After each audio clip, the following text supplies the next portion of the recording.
Muling pinatunayan ni Michelle D na ang corona sa Miss Universe 2023 ay mahalaga pero mas maganda ang friendship na nabuo sa pagitan ni Michelle D at ng Miss Thailand na si Antonia Porcilde. Ayon sa mga netizen, nagbigay pa sila ng hashtag sa friendship ng dalawa, #4D.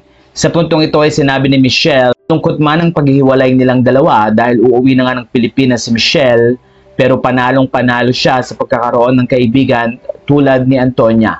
Narito ang sinabi ni Michelle, "It's not goodbye, just see you later." Marami rin ang natuwa dahil sa kanilang paghihiwalay ay nagbigay ng napakagandang regalo si Antonia Porcilde kay Michelle D. Ipinakita nga ni Michelle ang nasabing regalo na ayon sa mga netizen ay hindi sa lahat ng pagkakataon ay makakahanap ka ng kaibigan. Pero hindi mababayaran ang friendship na meron si Michelle at si Antonia. Kaya naman ayon sa mga taga-Thailand, sana daw ay bumisita si Michelle sa kanilang bansa at magkaroon ng time na makapag-bonding ang dalawang beauty queen.